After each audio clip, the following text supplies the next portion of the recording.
أشرقت نفسي بنور.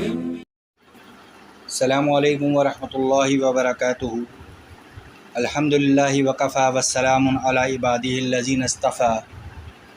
اما بعد اعوذ باللہ من الشیطان الرجیم. بسم اللہ الرحمن الرحیم. وَإِذْ قَالَ إِبْرَاهِيمُ رَبِّ اجْعَلْ هَٰذَا بَلَدًا آمِنًا وَارْزُقْ أَهْلَهُ مِنَ الثَّمَرَاتِ مَنْ آمَنَ مِنْهُمْ بِاللَّهِ وَالْيَوْمِ الْآخِرِ قَالَ وَمَنْ كَفَرَ فَأُمَّتِعُهُ قَلِيلًا ثم اضطره الى عذاب النار وبئس المصیر. اور جس وقت ابراہیم علیہ السلام نے عرض کیا کہ یہ میرے پروردگار اس کو ایک شہر بنا دیجئے امن والا، اور اس کے بسنے والوں کو پھلوں سے عنایت کیجئے، ان کو جو کہ ان میں سے اللہ تعالیٰ پر اور روز قیامت پر ایمان رکھتے ہیں. اور حق تعالیٰ نے ارشاد فرمایا، اور اس شخص کو بھی جو کہ کافر رہے سو ایسے شخص کو تھوڑے روز تو خوب آرام برتاؤں گا، پھر اس کو کشاں کشاں عذاب دوزخ میں پہنچا دوں گا، اور ایسے پہنچنے کی جگہ تو بہت بری ہے. توفیق الہی سے سورہ بقرہ کی آیت نمبر 126 تلاوت کی گئی. اس آیت میں اللہ سبحانہ و تعالیٰ نے شہر مکہ کے لیے ابراہیم علیہ السلام کی دعاؤں کے بارے میں بتایا ہے، اور اللہ تعالیٰ نے اپنی رزاقیت کی اہمیت بتائی ہے. تو ارشاد ہوتا ہے کہ وَإِذْ قَالَ إِبْرَاهِيمُ رَبِّ اجْعَلْ هَٰذَا بَلَدًا آمِنًا وَارْزُقْ أَهْلَهُ مِنَ الثَّمَرَاتِ مَنْ آمَنَ مِنْهُمْ بِاللَّهِ وَالْيَوْمِ الْآخِرِ. یہاں حضرت ابراہیم علیہ السلام نے حق تعالیٰ سے کئی دعائیں مانگی. سب سے پہلی دعا حق تعالیٰ سے یہ فرمائی کہ اس جنگل بیاباں چٹیل میدان غیر آباد جگہ کو آپ ایک شہر بنا دیں تاکہ یہاں سکونت میں وحشت نہ ہو اور ضروریات زندگی بآسانی میسر ہو جائے. دوسری دعا یہ فرمائی کہ اس شہر کو امن والا شہر بنا دیجیے، یعنی جو قتل و غارت گری کی آفات سے مامون و محفوظ ہو. تیسری دعا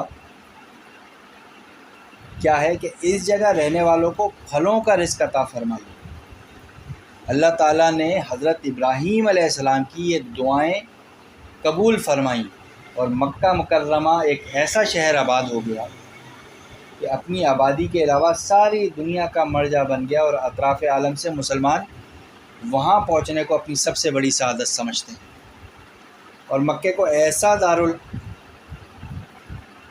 بنایا کہ جاہلیت کے زمانے میں بھی کفار مکہ جو تھے وہ حرم کے اندر کچھ تو خون نہیں کرتے تھے، خون ریزی کا معاملہ نہیں کرتے تھے. حتیٰ کہ اگر کوئی پردیسی مکے سے باہر کسی کو قتل کر کے شہر کے اندر آ جاتا تھا تو کوئی اسے قصاص نہیں لے سکتا تھا. آپ کو معلوم ہے قصاص کیا ہے؟ تو اسلام سے پہلے زمانہ جاہلیت والے کتنی ہی خرابیوں اور کفر و شرک میں مبتلا ہونے کے باوجود بیت اللہ اور اس کے ماحول حرم کی تعظیم و تکریم کو اپنا مذہبی فریضہ سمجھتے تھے.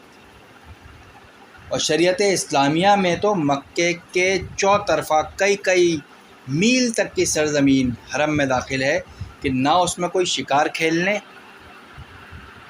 کی کسی کو اجازت ہے، نہ کسی کو قتل کوئی کر سکتا ہے، نہ وہاں کے درخت کاٹ سکتے ہیں، نہ کوئی گھاس اکھاڑ سکتے ہیں. اور تیسری دعا اہل مکہ کو رزق دینے والی دعا نے قبولیت کی عجیب شان اختیار کی کہ مکہ جیسی خشک ریگستانی مقام میں دور دور سے ہر قسم کی چیز اس شہر میں آتی ہے، اور مکے سے نزدیک طائف کا ایک ایسا خطہ بنا دیا کہ جس میں ہر طرح کے بہترین پھل بکثرت پیدا ہوتے ہیں، بے انتہا پیدا ہوتے ہیں، اور ہر طرح کی سبزیاں ترکاریاں وغیرہ روز کے روز مکے میں پہنچتی رہتی ہیں. اور الغرض کے حضرت ابراہیم علیہ السلام کی ان دعاؤں کی برکت کا ظہور آج تک ہو رہا ہے اور انشاءاللہ تا قیامت تک ہوتا رہے گا۔ اب اللہ تعالیٰ اپنی رزاقیت کی بات کرتے ہیں اس آیت کے اندر کہ یہاں جو حضرت ابراہیم علیہ السلام نے اپنی دعا میں صرف اہل ایمان کی تخصیص فرمائی تھی، یعنی دعا یہ تھی کہ یہاں کے رہنے والوں کو جو صاحب ایمان ہوں ان کو پھلوں کی روزی عطا فرما، صرف ان کو پھلوں کی روزی عطا فرما۔ علماء مفسرین نے اس کی وجہ یہ لکھی ہے کہ اس سے قبل جیسا کہ پچھلی آیات میں بتایا جا چکا ہے کہ اللہ تعالیٰ نے حضرت ابراہیم علیہ السلام کی درخواست پر ارشاد فرمایا تھا کہ میرا عہدہ نبوت اور امامت ظالموں یعنی کافروں اور نافرمانوں کو نہیں پہنچے گی، یعنی یہ روحانی نعمت نبوت اور رسالت، اقتدار دینی اور امامت صرف صاحب ایمان لوگوں کو دی جائے گی۔ اور اس موقع پر حضرت ابراہیم علیہ السلام نے ادباً اپنی دعا میں قید لگا دی اور کافروں کو شامل نہیں کیا، لیکن چونکہ رزق مادی اور رزق روحانی میں فرق ہے، نبوت اور جسمانی پرورش کا سامان جدا جدا چیزیں ہیں۔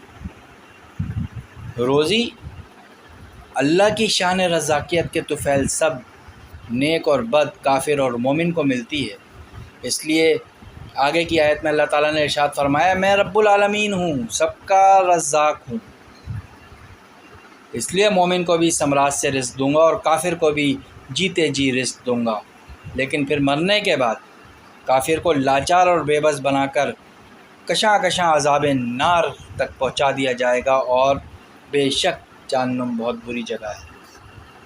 یعنی دنیا میں تو کوئی ٹھکانہ اگر ایک طرح برا ہوتا ہے تو کسی دوسری طرح اچھا بھی ہوتا ہے، مگر جہنم تو کفار کے لیے ایسا ٹھکانہ ہوگا کہ جو کسی اعتبار سے بھی اچھا نہیں اور ہر اعتبار سے ہر طرح سے برا ہی برا ہے۔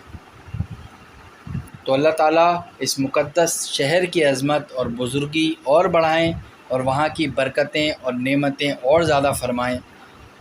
اپنے اس مقدس اور محترم سرزمین مکہ کی زیارت ہم سب کو اللہ پاک نصیب فرما، ہم سب کو اپنی زندگی میں نصیب فرما دے۔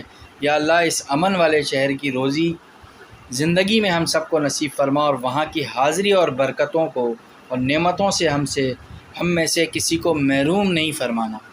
آمین۔ وآخر دعوانا ان الحمد للہ رب العالمین۔